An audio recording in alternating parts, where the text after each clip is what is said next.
বড়দিনের ছুটিতে বিনোদন কেন্দ্রে বেড়েছে পর্যটকদের সমাগম।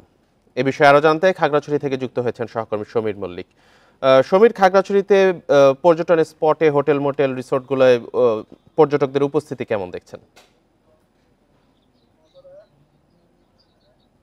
দেখুন, ডিসেম্বর মাস পুরোটা জুড়ে কিন্তু পর্যটকদের যে আগমন সেটা আমরা দেখেছি যথেষ্ট ভালো, এবং বিশেষ করে কোনো উপলক্ষ থাকলে আজকে বড়দিনের ছুটি সেই হিসেবে আমরা বিভিন্ন হোটেল কটেজ মালিকদের সাথে কথা বলেছি। তারা বলছে যে আহ, গত এক সপ্তাহেরও বেশি সময় ধরে কিন্তু খাগড়াছড়িতে প্রতিদিনই প্রচুর পরিমাণ পর্যটক আসে, তবে সরকারি ছুটির দিনগুলোতে এই পর্যটকদের সংখ্যা কিন্তু অনেকটাই বেশি।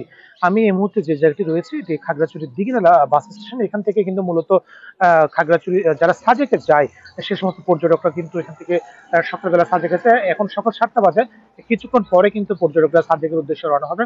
এবং আমরা সকাল থেকে দেখেছি বেশ কিছু গাড়িতে করে, বিশেষ করে ঢাকা থেকে পর্যটকরা কিন্তু ইতিমধ্যে এসে পৌঁছেছেন। তারা সকালে পাতরা সেরে কিছুক্ষণ পরে সাজেকের উদ্দেশ্যে রওনা দিবে। এবং খাগড়াছড়ির অন্যান্য যে টুরিস্ট স্পট গুলো রয়েছে, বিশেষ করে আলুটিলা, রিসাং ঝর্ণা কিংবা জেলা পরিষদ পার্ক, এই সমস্ত পর্যটক কেন্দ্রগুলোতে প্রতিদিন বিকেল থেকে কিন্তু পর্যটকদের যে সমাগম সেটা কিন্তু বাড়ে। সকালবেলা আসলে পর্যটকদের সমাগমটা বিভিন্ন পর্যটন কেন্দ্রগুলোতে একেবারেই থাকে না বললে চলে, কিন্তু বিকেল হতে হতে এই পর্যটনগুলো কিন্তু একেবারে পর্যটন কেন্দ্রগুলো কিন্তু পর্যটকে পরিপূর্ণ হয়েছে।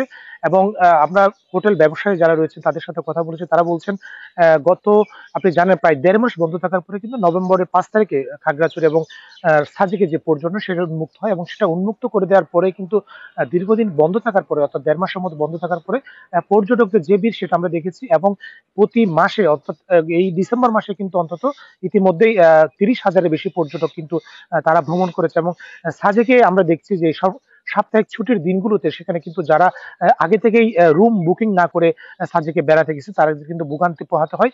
অর্থাৎ তারা সেখানে গিয়ে কোনো ধরনের রুম খালি পায় না। সেক্ষেত্রে রিসোর্ট মালিক যারা রয়েছে বা যারা সংশ্লিষ্ট রয়েছে তাদের পক্ষ থেকে অনুরোধ করছে, বিশেষ করে সাজেকে যেহেতু সেখানে পর্যটকদের খুব বেশি থাকার আসলে আয়োজন নেই, অন্তত 120টার মতো রিসোর্ট সেখানে রয়েছে, তারা আগে থেকেই অনেকে বুকিং দিয়ে না যাওয়ার কারণে সেখানে কিন্তু তারা কিন্তু রুম না পেয়ে অনেক ধরনের ভোগান্তিতে হয়। অর্থাৎ অনেক সময় দেখা যাচ্ছে আসলে সেখানে যে রিসোর্টের বারান্দা আছে অথবা ক্লাব হাউস আছে সেখানে কিন্তু তাদেরকে রাত যাপন করতে হচ্ছে। এই ধরনের ভোগান্তি এড়ানোর জন্য সাজেকে কিন্তু আগে থেকে রুম বুকিং করে তারপর সেখানে ভ্রমণ করার জন্য অনুরোধ করেছেন সেখানকার রিসোর্ট মালিকরা।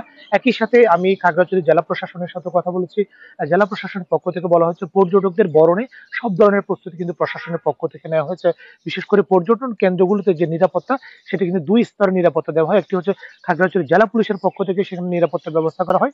একই সাথে ট্যুরিস্ট পুলিশের যে টিম রয়েছে তারাও কিন্তু বিভিন্ন পর্যটন কেন্দ্রগুলিতে মোবাইল টিমের মাধ্যমে যে সার্বিক যে নিরাপত্তা ব্যবস্থা সেটা কিন্তু জোরদার করা হয়েছে। এবং আজকে বড়দিনের ছুটিকে কেন্দ্র করে কিন্তু আপনি জানেন খাগড়াছড়ি বেশ কিছু গির্জা রয়েছে, সেখানেও কিন্তু নিরাপত্তা ব্যবস্থা বাড়ানো হয়েছে। এবং একই সাথে এখানকার যে পর্যটন কেন্দ্রগুলো রয়েছে সেখানেও যাতে পর্যটকরা ভ্রমণ করতে পারে সেই লক্ষ্যে কাজ করছে। এবং প্রশাসনের পক্ষ থেকে বলা হচ্ছে যদি পর্যটকদের যে সমাগম স্বাভাবিক থাকে সেক্ষেত্রে সরকারের যে রাজস্ব আছে সেটি কিন্তু বাড়বে।